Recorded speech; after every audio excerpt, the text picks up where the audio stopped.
بسم الله الرحمن الرحيم اقرأ باسم ربك الذي خلق خلق الإنسان من علق اقرأ وربك الأكرم الذي علم بالقلم. السلام عليكم ورحمة الله وبركاته. إن الحمد لله ونحمده ونستعينه ونستغفره ونعوذ بالله من شرور أنفسنا ومن سيئات أعمالنا. من يهدي الله فلا مضل له ومن يضلله فلا هادي له. وأشهد أن لا إله إلا الله وأشهد أن محمدا عبده ورسوله وما بعد. يا أيها الناس اتقوا ربكم الذي خلقكم من نفس واحدة وخلق منها زوجها وبث منهما رجالا كثيرا ونساء واتقوا الله الذي تساءلون به والأرحام إن الله كان عليكم رقيبا. يا أيها الذين آمنوا اتقوا الله وقولوا قولا سديدا يصلح لكم أعمالكم ويغفر لكم ذنوبكم ومن يطع الله ورسوله فقد فاز فوزا عظيما. يا أيها الذين آمنوا اتقوا الله حق تقاته ولا تموتن إلا وأنتم مسلمون. பேரும் புகழ்ச்சியும் வல்ல நாயகனாகிய அல்லாஹுவிற்கே உரித்தாகட்டும்.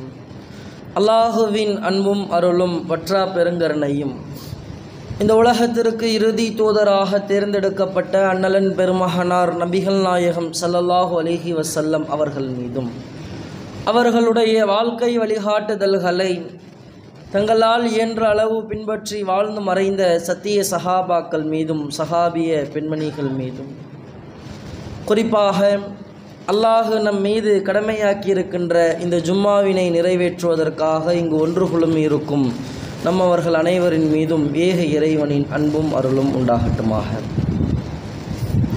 பேரன்பிற்கும் பெருமதிப்பிற்கும் உரிய எல்லாமல்ல ஏக இறைவனின் நல்லடியார்களே, இங்கே ஒன்று குழுமி இருக்கிற ஒவ்வொரு முஸ்லிம்களும் ஆண்களாக இருந்தாலும் சரி பெண்களாக இருந்தாலும் சரி ஒவ்வொரு நபர்களும் ஒரு காரியத்தை நம்முடைய உள்ளத்தில் ஆணித்தரமாக நம்புகிறோம். நாமெல்லாம் கண்டிப்பாக ஒரு நாள் மரணிக்கப் போகிறோம். குல்லு நஃப்ஸின் தாயிகத்துல் மவுத், ஒவ்வொரு ஆத்மாவும் கண்டிப்பாக மரணத்தை சுவைத்தே தீரும். அந்த மரணம் இன்று மதியம் வரலாம், இன்று இரவு வரலாம், அல்லது நாளை வரலாம், அடுத்த மாதம் வரலாம், அடுத்த வருடம் வரலாம். ஆனால் ஏதோ ஒரு நாள் நாம் கண்டிப்பாக மரணிக்கப் போகிறோம். நாம் மரணித்ததற்கு பின்பாக இறைவன் உலகம் முழுவதையும் அழித்ததற்கு பிறகு நம் ஒவ்வொரு நபர்களையும் உயிர் கொடுத்து எழுப்புவான். அப்படி எழுப்பப்படுகின்ற அந்த நாளில் நமக்கு விசாரணை நடத்தப்படும். அந்த விசாரணையில் வெற்றி பெற்றால், அதிகமான நல்ல அமல்களை செய்திருந்தால் நாம் சொர்க்கத்தில் நுழைவோம். பாவங்கள் அதிகமாக இருந்தால், நன்மைகள் குறைவாக இருந்தால், அல்லாஹுவின் கருணை பார்வை இல்லாத பட்சத்தில் நாம் நரகில் தூக்கி வீசப்படுவோம் என்ற நம்பிக்கை இங்கு வந்திருக்கிற எல்லா நபர்களிடத்திலேயும் இருக்கிறது. இங்கு வந்திருக்கிற எல்லா நபர்களும் நாளை மறுமை நாளை நம்புகிறோம். மறுமை நாளில் அல்லாஹ் படைத்து வைத்திருக்கிற சொர்க்கத்தை நம்புகிறோம். அல்லாஹ் உருவாக்கி வைத்திருக்கிற நரகத்தை நம்புகிறோம். ஆனால் அந்த நம்பிக்கை நம்முடைய வாழ்க்கையில் யதார்த்த செயல்பாடுகளில் வெளிப்படுகிறதா என்றால் அது மிகப்பெரிய கேள்விக்குறியாகத்தான் இருக்கிறது. பாம்பு கடித்தால் விஷம் ஏறும், மரணித்து விடுவோம் என்பது எல்லாரினுடைய நம்பிக்கை இல்லையா? அது நம்முடைய வாழ்க்கையிலையும் நடைமுறையில் இருக்கும். பாம்பு ஒன்று ஓடுதுன்னா போய் கையில் வெறுங்கையில் பிடிக்க மாட்டோம், கையில் குச்சி எடுத்து அடிப்போம். இல்லை பாம்பை தலைவாணிக்கு பக்கத்திலேயே போட்டு பக்கத்தில் படுத்து தூங்க மாட்டோம். தெரியும் கடிச்சிச்சுன்னா ஆல் க்ளோஸ், அவ்வளோதான். அதுகிட்ட கொஞ்சம் ஜாக்கிரதையாகவே இருக்கணும். அந்த நம்பிக்கை நம்முடைய செயல்பாட்டில் தெரிகிறது. ஒரு ரயில்வே ட்ராக்கினுடைய நடுவில் போய் நிற்க மாட்டோம் ட்ரெயின் வர்றப்போ. ஏன்? ட்ரெயின் இடித்தா மௌத்தா போயிடுவோம், தப்பிக்க முடியாது. நம்புகிறோம், நம்முடைய வாழ்க்கையிலேயும் அதை செயல்படுத்துகிறோம். யாரும் ட்ரெயின் வரும்போது குறுக்க போய் நிற்க மாட்டோம், 10 அடி தள்ளி தான் நிற்போமே தவிர பக்கத்தில் கூட போய் நிற்க மாட்டோம். என்ன காரணம்? நாம் அதை குறித்தான செயல்களை தெரிந்து வைத்திருக்கிறோம், தகவல்களை அறிந்து வைத்திருக்கிறோம், நம்முடைய வாழ்க்கையில் அதை நடைமுறையும் படுத்துகிறோம். மறுமையையும் நம்புகிறோம், நரகத்தையும் நம்புகிறோம். ஆனால் அந்த நரகத்தினுடைய நம்பிக்கையோ மறுமையினுடைய நம்பிக்கையோ நம்முடைய வாழ்க்கையில் யதார்த்தத்தில் இருக்கிறதா என்றால் இல்லை என்பது தான் பிரதானமான பதிலாக இருக்கும். அல்லாஹ் திருமறை குர்ஆனில் சொல்லுகிறான், இத்தகு யௌமன், நீங்கள் மறுமை நாளை அஞ்சு கொள்ளுங்கள், துர்ஜஊன ஃபீஹி இலல்லாஹ், அல்லாஹ்விடத்தில் நீங்கள் எல்லாம் திரும்பி கொண்டு வரப்படுவீர்கள். ஏராளமான இடங்களில் அல்லாஹ் சொல்லுவான், அத்தல்லாஹு லஹும் அதாபன் ஷதீத், அல்லாஹ் உங்களுக்கு கடுமையான வேதனையை தயாரித்து வைத்திருக்கிறான். ஃபத்தகுல்லாஹ யா உலில் அல்பாபி அல்லதீன ஆமனு, நம்பிக்கை கொண்டவர்களில் அறிவுடையவர்களே, நீ அல்லாஹுவை நம்பியிருக்கிற, உனக்கு அறிவு இருந்தால், சிந்தனை இருந்தால், யோசிக்கிற ஆற்றல் இருந்தால் மறுமை நாளை பயந்து கொள், மறுமை நாளை அஞ்சு கொள். அல்லாஹ் சொல்லுகிறான், கத அன்ஸலல்லாஹு இலைக்கும் திக்ரா, உன்னுடைய வாழ்க்கையை நீ செம்மைப்படுத்துவதற்காக, சீர்படுத்துவதற்காக, மறுமையில் வெற்றி பெறுவதற்காக கத அன்ஸலல்லாஹு இலைக்கும் திக்ர், அல்லாஹ் உனக்கு அறிவுரையை வழங்கியிருக்கிறான். அறிவுடையவர்களே சிந்தித்து பாருங்கள். அல்லாஹ் ஏராளமான வசனங்களில் இதை பேசுகிறான். வத்தகு யௌமன், ஒரு நாளை அஞ்சு கொள்ளுங்கள், மறுமையை பயந்து கொள்ளுங்கள். மறுமை நாளில் கடுமையான வேதனை இருக்கிறது. அல்லாஹ் கருணையாளன் தான், ஆனால் கடுமையாக தண்டிப்பவன். இப்படி ஏராளமான வசனங்களில் அல்லாஹ் மறுமையை குறித்து பேசுகிறான். நான் இந்த இடத்துல மறுமையில் ஏராளமான நிகழ்வுகள் இருக்கிறது. கபர் வாழ்க்கையிலிருந்து எழுப்பப்படுவதில், மக்ஷர் மைதானத்தில் இருக்கின்ற பொழுது, அல்லாஹ் விசாரணைக்கு அழைக்கின்ற பொழுது, விசாரணை முடிந்து ஒவ்வொரு பகுதியாக கடக்கின்ற பொழுது ஏராளமான நிகழ்வுகள் இருக்கிறது. நான் அதில் குறிப்பிட்ட ஒரு சில செய்திகளை மட்டும் உங்களுக்கு மத்தியில் நினைவு கூறலாம் என்று நினைக்கிறேன். அல்லாஹ் நபிகள் நாயகம் ஸல்லல்லாஹு அலைஹி வஸல்லம் அவர்களுக்கு சொல்லுகிறான், நாம் நினைக்கிறோம் நரகம் என்பது சாதாரண விஷயம் என்று நினைக்கிறோம். போகிற போக்கில் அப்படியே கடந்து போகிறோம். என்னப்பா அல்லாஹ் நெருப்பில் தூக்கி போடுவான், அதான நரகம். நெருப்பில் தூக்கி போட்டால் உடம்பெல்லாம் கருகி போயிடும், அவ்வளோதான். சாதாரணமாக யதார்த்தமாக கடந்து செல்லுகிறோம். நரகம் குறித்த ஒரு சரியான புரிதல் நம்மிடத்தில் இல்லாதது தான் இஸ்லாத்தில் எதுவெல்லாம் தடுக்கப்பட்டதோ, ஹராமாக்கப்பட்டதோ அதுவெல்லாம் இன்றைக்கு இஸ்லாமியர்களுக்கு மத்தியில் ஹலாலாக சர்வசாதாரணமாக இருக்கிறது. இஸ்லாத்தில் பெரும் குற்றமாக, பெரும் பாவமாக பார்க்கப்படுகின்ற காரியங்கள் எல்லாம் இன்றைக்கு முஸ்லிம்களுடைய வாழ்க்கையில் யதார்த்தத்தில் இருக்கிறது என்றால் மிக முக்கிய காரணம் நரகம் குறித்த சரியான புரிதல் நம்மிடத்தில் இல்லை. அல்லாஹ் சொல்லுகிறான், நபி இபாதி அன்னி, நபியே என்னுடைய அடியார்களுக்கு நீங்கள் சொல்லுங்கள், அறிவிப்பு செய்யுங்கள், இன்னி அன கஃபூருர் ரஹீம், நான் மிகப்பெரிய மன்னிப்பவன், கருணையாளன். அல்லாஹ் கருணையாளன், மிகப்பெரிய மன்னிப்பவன், அருள் செய்பவன். ஆனால் இன்னொன்றையும் சேர்த்து சொல்லுங்கள், வ அன்ன அதாபி, என்னுடைய வேதனை, நான் தரக்கூடிய தண்டனை, ஹுவல் அதாபுல் அதீம், அதுதான் தண்டனையிலேயே மிக கடுமையானது, மிக மோசமானது. நான் மன்னிக்கிறவன் தான், கருணையாளன் தான். ஆனால் நான் ஒரு நபரை தண்டிக்க வேண்டும் என்று முடிவெடுத்து விட்டால், ஒரு நபருக்கு தண்டனை தர வேண்டும் என்று முடிவெடுத்து விட்டால், என்னுடைய தண்டனை இதுவரை அவன் அனுபவித்திராத தண்டனையாக இருக்கும், மிக கடுமையானதாக இருக்கும். அல்லாஹுவின் தூதர் அவர்கள் நபி தோழர்களுக்கு சொல்லி காண்பிக்கிறார்கள். அல்லாஹு சொர்க்கம் நரகத்தை படைத்ததை குறித்து சொல்லி காண்பிக்கிறார்கள். லம்மா ஹலக் அல்லாஹுல் ஜன்னா, அல்லாஹு சொர்க்கத்தை படைக்கிறான்.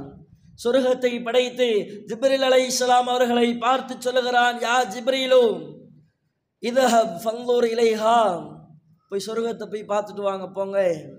சொர்க்கத்தை பார்த்து விட்டு வந்த ஜிப்ரில் அலைஹிஸ்ஸலாம், இறைவா உன்னுடைய கண்ணியத்தின் மீது சத்தியமாக சொர்க்கத்தை பற்றி யாரெல்லாம் கேள்விப்படுகிறார்களோ இதில் நுழைய வேண்டும் என்று ஆசைப்படுவார்கள்.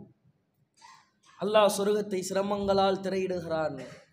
ஜிப்ரில் அலைஹிஸ்ஸலாம் பார்த்துட்டு வந்து மறுபடியும் சொல்கிறாங்க, இறைவா சொர்க்கத்துக்கு யாருமே வரமாட்டாங்களோன்னு நினைக்கிறேன், அவ்வளவு சிரமங்களால் சூழப்பட்டு இருக்கிறது. அடுத்து அல்லாஹுவின் தூதர் சொல்கிறாங்க, லம்மா ஹலக்கல்லாஹுன்னார், அல்லாஹு நரகத்தை படைக்கிறான். நரகத்தை படைத்ததற்கு பின்பாக ஜிப்ரில் அலைஹிஸ்ஸலாம் அவர்களை பார்த்து, யா ஜிப்ரீலோ இதஹப் ஃபன்லுர் இலைஹா, போய் நரகத்தை பார்த்து விட்டு வாருங்கள். ஜிப்ரில் அலைஹிஸ்ஸலாம் பார்த்து விட்டு வந்து சொல்லுகிறார்கள், ஐ ரப்பி இஸ்ஸத்திக்க, இறைவா உன்னுடைய கண்ணியத்தின் மீது சத்தியமாக இந்த நரகத்தினுடைய தண்டனைகளை குறித்து யாரெல்லாம் கேள்விப்படுகிறார்களோ ஒரு நபர் கூட நரகத்திற்கு நுழைய வேண்டும் என்று ஆசைப்பட மாட்டார். சும்மா ஹஃபஹா பி மகாரிஹி, அல்லாஹ் அந்த நரகத்திற்கு பிஷஹவாத், மனோ இச்சைகளால் திரையிடுகிறான். மனோ இச்சைகளால் திரையிட்டதற்கு பின்பாக மீண்டும் சொல்லுகிறான், ஜிப்ரீலே இப்ப போய் பார்த்துட்டு வா. பார்த்து விட்டு வந்த ஜிப்ரில் அலைஹிஸ்ஸலாம் சொல்லுகிறார்கள், ஐ ரப்பி வ இஸ்ஸத்திக்க, இறைவா உன்னுடைய கண்ணியத்தின் மீது சத்தியமாக சொல்லுகிறேன், லக்கத ஹஷைத்து, எனக்கு பயமாக இருக்கிறது, அல்லாஹ் யபகா அஹதுன் இல்லா தஹலுஹா, இந்த நரகத்தில் நுழையாமல் ஒரு மனிதர் கூட எஞ்சியிருக்க மாட்டாரோ என்று எனக்கு பயமாக இருக்கிறது. அல்லாஹ் நரகத்தை மனோ இச்சைகளால் சூழ்ந்திருக்கிறான். உலகத்தில் வாழுகின்ற பொழுது ஒரு மனிதன் குர்ஆன் ஹதீஸிற்கு கட்டுப்படாமல் தன்னுடைய மனம் போன போக்கில் தன்னுடைய உள்ளம் எதையெல்லாம் சொல்லுகிறதோ அதையெல்லாம் மார்க்கம் என்று எவன் பின்பற்றுகிறானோ, ஊருக்காக, உறவுக்காக, நட்புக்காக இஸ்லாத்தில் சொல்லப்படாத காரியத்தை எல்லாம் எவன் தூக்கி பிடிக்கிறானோ, மனோ இச்சைகளால் அல்லாஹ் சூழ்ந்து வைத்திருக்கிறான். உலகத்தில் வாழுகின்ற பொழுது உலக ஆசையில் மூழ்கிய மனிதர்கள் நாளை மறுமையில் நரகத்தில் மூழ்வார்கள் என்பதை அல்லாஹுவின் தூதருடைய இந்த செய்தி நமக்கு உணர்த்துகிறது. நம்ம நினைக்கிறோம் ரொம்ப சாதாரண நரகம்னு நினைக்கிறோம். அதனால தான் ஜிப்ரீல் அலைஹிஸ்ஸலாம் சொன்னாங்க, இறைவா எனக்கு பயமா இருக்குது, ஒரு மனுஷன் கூட எஞ்சிருக்க மாட்டானோன்னு பயமா இருக்குது, எல்லா பேரும் நரகத்தில் கிடப்பாங்களோன்னு பயமா இருக்குன்னாங்க. ஏன் தெரியுமா? அந்த நரகம் எப்படிப்பட்டது தெரியுமா? அல்லாஹுவின் தூதர் நபி தோழர்களுக்கு சொல்லுகிறார்கள், நாருக்கும் ஜுஸூன் மின் 70 ஜுஸூஆ, நரகத்தினுடைய நெருப்பு என்பது 70 பாகங்களில் இருந்து உள்ளது. சஹாபாக்கள் கேட்குறாங்க, யார சொல்லலாம், மனிதர்களை வேதனை செய்வதற்கு உலகத்தில் இருக்கிற இந்த நெருப்பே போதாதா? இதை விட 69 மடங்கு அதிகமான, 70 மடங்கு அதிகமான நெருப்பு தேவையா? கரெக்டான கேள்விதானங்க. நம்மளை வேதனை செய்வதற்கு உலகத்தில் உள்ள நெருப்பு போதாதா? ஒரு வீடு பற்றிக்கிட்டு எரியுது, குடிசை வீட்டில் நடுவில் ஒருத்தன் மாட்டிக்கிட்டு நிற்கிறான், உடம்பு முழுக்க நெருப்பு காயங்கள், உடல் முழுவதும் தீயில் பற்றி எரிகிறது. உங்களை அப்படியே கற்பனை செய்து பாருங்கள். உங்களுடைய உடம்பில் நெருப்புகள் எரிந்து உங்களுடைய தோள்கள் எல்லாம் அப்படியே கருகுகின்ற பொழுது அதுவெல்லாம் நமக்கு வேதனையாக இருக்காதா? உலகத்திலேயே உச்சபட்ச வேதனையாக நெருப்பு தானங்க இருக்குது. நெருப்பை நம் மீது கொளுத்தினால், ஒரு சின்ன தீக்குச்சி நம்முடைய புறங்கையில் பட்டால் அவ்வளவு காயங்கள். சமைக்கிற தாய்மார்களுக்கு தெரியும், நீங்கள் சமைக்கின்ற பொழுது அந்த வெப்பத்தால் சூடான அந்த எண்ணெய் நம் மீது தெரித்தால் எவ்வளவு காயங்கள், எவ்வளவு வலிகள் இருக்கும். ஒரு தீ காயத்தில் மூழ்கியவன் ஒரு ட்ரெஸ் போட முடியாது. உலகத்தில் இருக்கிற நெருப்பே அவ்வளவு கடுமையானது. நபி தோழர்கள் கேட்கிறாங்க, ரசூலுல்லாஹ் உலகத்தில் இருக்கிற நெருப்பே எங்களை வேதனை செய்ய போதாதா? அதை விட 69 மடங்கு வேண்டுமா? அல்லாஹுவின் தூதர் சொல்றாங்க. அப்படி சஹாபாக்கள் கேட்டதுக்கு 69 மடங்கு தான்ப்பா, நீ ஒரு மடங்கு இதுவே போதாதான்னு கேட்கிற. ஆனால் அல்லாஹ் உனக்காக உன்னை தண்டனை செய்வதற்காக, குற்றவாளிகளை தண்டிப்பதற்காக இதை விட 69 மடங்கு அதிகமாகத்தான் படைத்து வைத்திருக்கிறான். அந்த நரகம் என்பது அவ்வளவு பயங்கரமாக இருக்கும். ஒவ்வொரு திருமறை குர்ஆன் வசனங்கள் நரகத்தை குறித்து வருகிற செய்திகளை படிக்கின்ற பொழுது உள்ளமெல்லாம் அப்படியே கதறுகிறது. ஒரு காலத்திலும் நரகத்தினுடைய ஜுவாலையை கூட, அதற்கு அருகாமையில் கூட நாம் சென்றுவிடக் கூடாது என்பதை பல்வேறு விதமான செய்திகள் நமக்கு உணர்த்துகிறது. அல்லாஹுவின் தூதர் நரகத்தை குறித்து சொல்லுகிறார்கள். நரகம் எப்படி தெரியுமா? நரகத்தினுடைய வேதனை எப்படி தெரியுமா? உலகத்திலேயே அல்லாஹுவின் அருள் கொடைகளை அதிகம் அனுபவித்த நபரை அல்லாஹ் நாளை மறுமையில் கூப்பிடுவான்.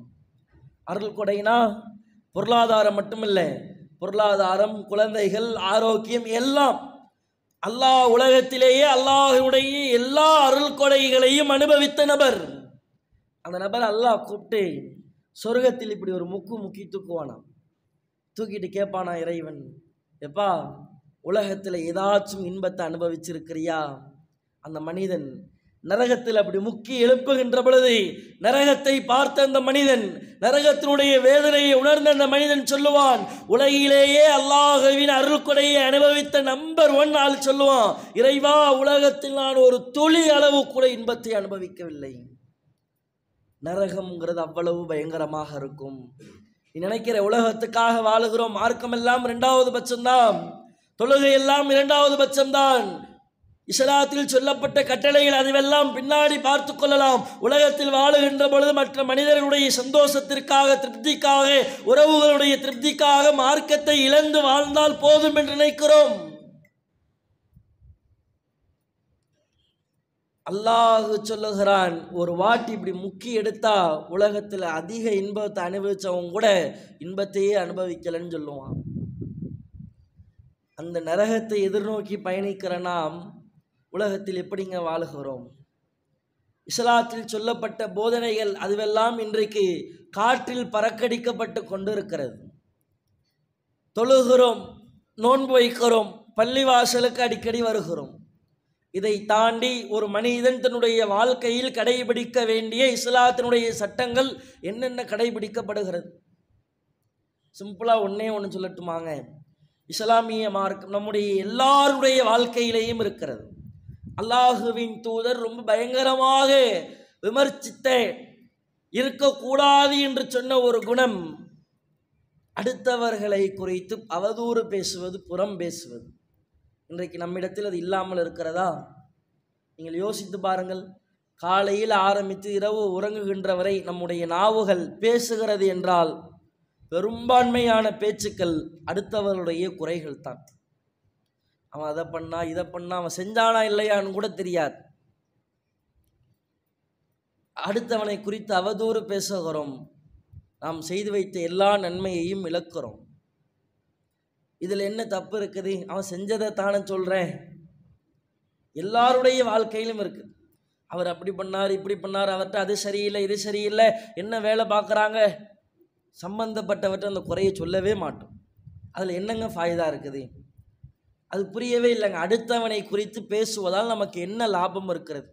உண்மையில் உங்களுக்கு அக்கறை இருந்தால் சம்பந்தப்பட்டவன்கிட்ட போய் சொல்லணும், பாய் நீங்கள் இப்படி செய்கிறீங்க, தப்பு, இதை மாற்றிக்கோங்கன்னு சொல்லணும். இல்லை அவர் சொல்லுவார், நான் இப்படி செய்யவே இல்லைங்க, யாரோ உங்கள்கிட்ட தப்பாக சொல்லியிருக்கிறாங்கங்குவார். நாம் அவரை தவிர மீது எல்லாத்தையும் சொல்லிடுவோம். அவன் சரியில்லைங்க, அவன் என்னங்க தொழுகிறான், அவன் தௌஹீத்வாதியா, பள்ளிவாசல் பக்கமே வரமாட்டேங்கிறான், போய் அவன்கிட்ட சொல்லுங்க. ஏன்பா பள்ளிவாசலுக்கே வரமாட்டேன்னு அவன்கிட்ட கேளுங்க. ஆனால் அவனை விட்டு மீது எல்லாத்தையும் சொல்லுவோம். இப்படி அடுத்தவர்களை குறித்து புறம் பேசுவது, அவதூறு பேசுவது இன்றைக்கு எல்லாருடைய வாழ்க்கையிலையும் இருக்கிறது. இஸ்லாம் தடுத்த சினிமா படம் விலகி இருக்கிறீங்களா? நாடகங்கள், இசை விலகி இருக்கிறீங்களா? பெரும்பான்மையான முஸ்லீம்களுடைய வீடுகளில் இன்றளவும் இருந்து கொண்டு இருக்கிறது. ஒன்று டிவியில் இருக்கும், இல்லை செல்ஃபோனில், இன்ஸ்டாகிராம் ரீல்ஸில் இருக்கும். திருமண விஷயம் விலகி இருக்கிறீங்களா? அல்லாஹுவின் தூதர் எப்படி திருமணம் செய்தார்களோ அந்த நபி வழி அடிப்படையில் நடக்கிற திருமணத்தில் தான் நான் கலந்து கொள்வேன், அப்படி இருக்கிறீங்களா? ஒரு மிகப்பெரிய ஆடம்பரமான அனாச்சாரமான திருமணம் நடக்கிறது. என்னதான் இருந்தாலும் உறவுக்காரனாச்சே, போயிட்டு வருவோம், போயிட்டு வருகிறோம். பட்டியல் போட்டால் பெரும் பட்டியல் போடலாம். நம்முடைய வாழ்க்கையில் நாம் செய்யக்கூடிய ஒவ்வொரு நிகழ்வுகளையும் நாம் நினைக்கிறோம், சாதா மரணித்து போகிறோம், அவ்வளோதான் நினைக்கிறோம், கடைசி காலத்தில் பார்த்துக்கலாம் நினைக்கிறோம். ஒரு வேளை பாவத்தை அதிகம் சம்பாதித்தவர்களாக இருந்தால் அன்பிற்குரிய சகோதர சகோதரிகளே, அல்லாஹு படைத்து வைத்திருக்கிற நரகம், அந்த மறுமை சாதாரணமானது இல்லை. ஒரே ஒரு செய்தியை உங்களுக்கு நான் சொல்லுகிறேன்.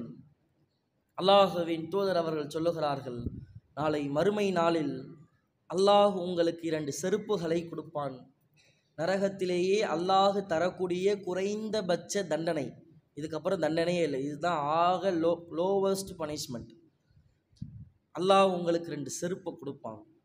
அந்த 2 செருப்புகளை உங்களுடைய காலில் நீங்கள் மாட்டுவீர்கள். அடுத்த வினாடி தாய்மார்களுக்கு தெரியும், பாத்திரம் எப்படி கொதிக்குமோ, சாப்பாட்டு உலை எப்படி கொதிக்குமோ, அது மாதிரி உங்களுடைய மூளை கொதிக்க ஆரம்பித்து விடும்.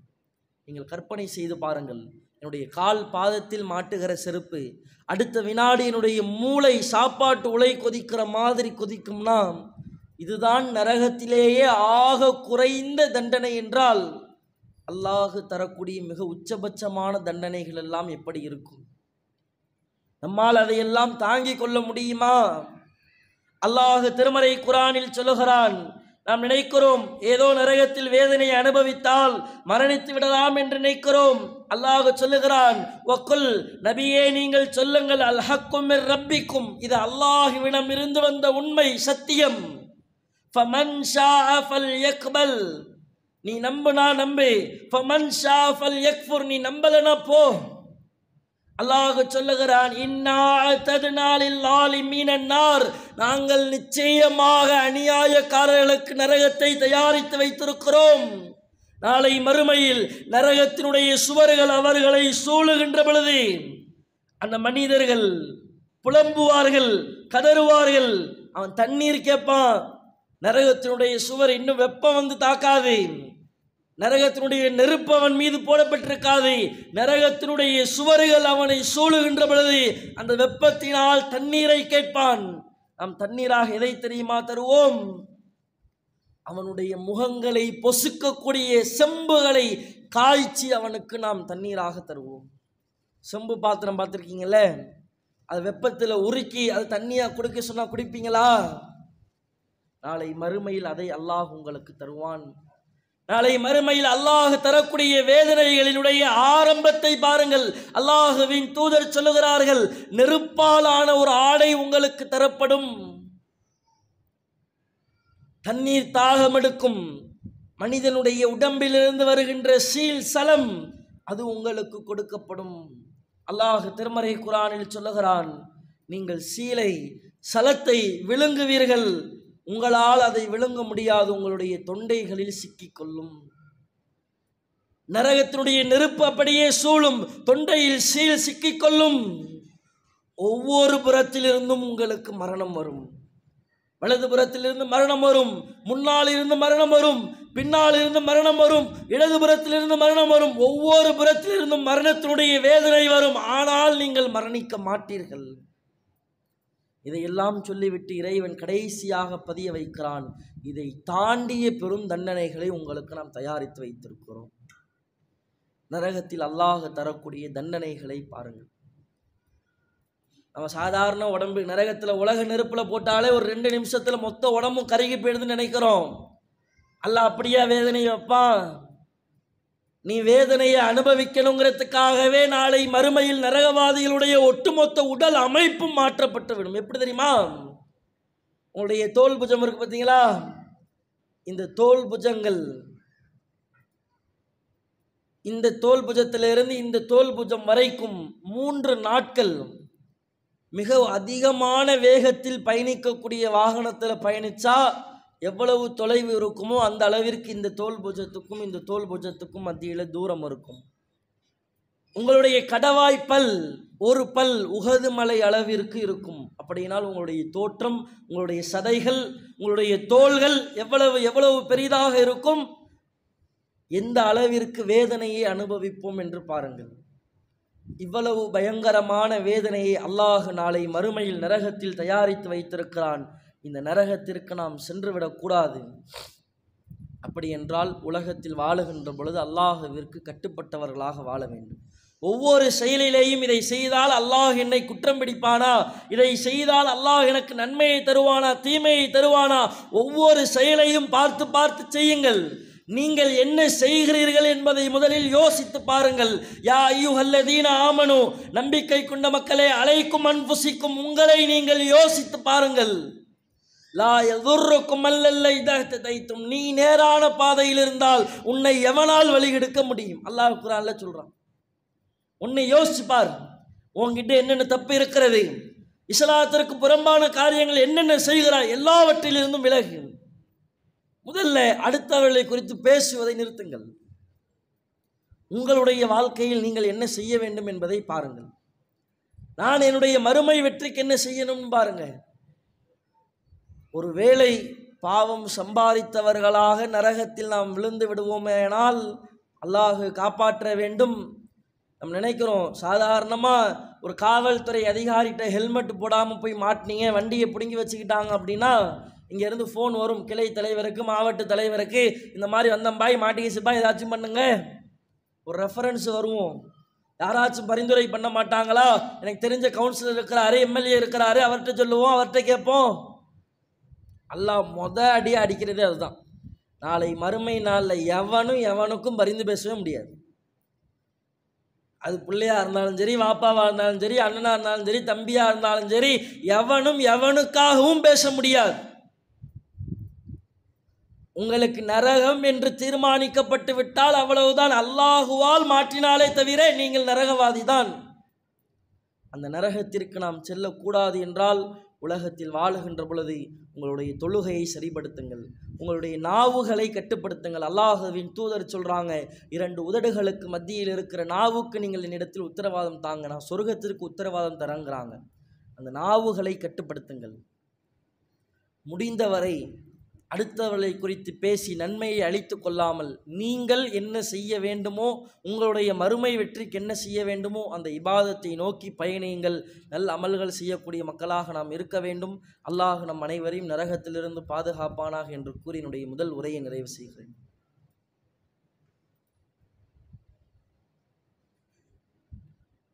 கொஞ்சம் முன்னாடி வந்துருங்களேன், பின்னாடி ஆண்களுக்கு இடம் இல்லாமல் இருக்கு.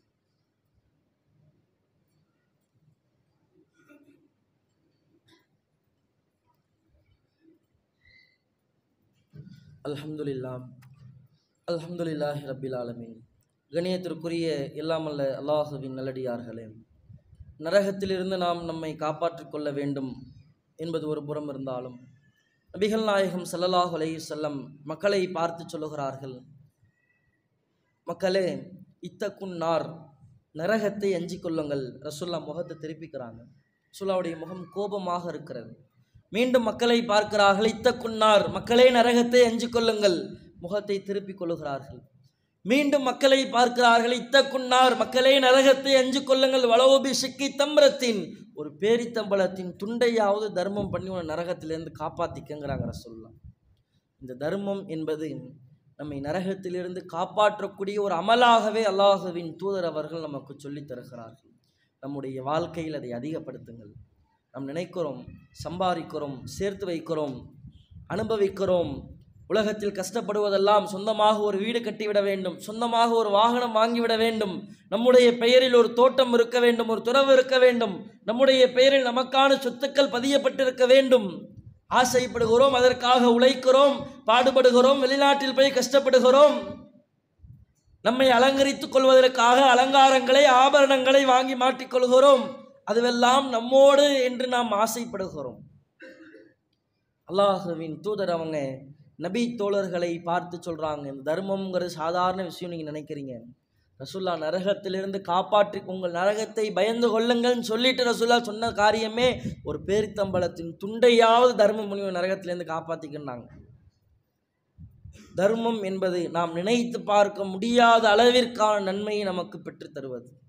ரசூல்லா நபி தோழர்களை பார்த்து கேட்குறாங்க, மக்களே உங்களில் யாராவது உங்களுடைய பிள்ளைகளின் சொத்துக்கு ஆசைப்படுவீங்களா? உங்கள்கிட்ட கேட்டால் என்னங்க பதில் சொல்லுவீங்க? ஆசைப்படுவேன்னு சொல்லுவீங்க. என் பிள்ளை சொத்தில் நான் வாழணும் அப்படியே ஆசைப்படுவீங்க. எல்லோரும் என்ன சொல்லுவோம், நான் ஏன் பை அவன் சொத்துக்கு ஆசைப்படணும்? நான் தடகாத்திரமாக இருக்கிறேன், உடம்புல ஆரோக்கியம் இருக்குது, சம்பாதிக்கிறேன், நான் ஏன் அவன் சொத்துக்கு ஆசைப்படணும்? சஹாபாக்கள் அப்படி தான் சொன்னாங்க. அல்லாஹுவின் தூதரே, எங்களில் யாரும் எங்களுடைய பிள்ளைகளின் சொத்துக்கு ஆசைப்பட மாட்டார்கள். ரசூல்லா சொன்னாங்க, அப்படியா, உங்கள் பிள்ளை சொத்துக்கு ஆசைப்பட மாட்டீங்களா? அப்படின்னா உங்களுடைய சொத்து எதுன்னு முதல்ல தெரிஞ்சுக்கோங்க.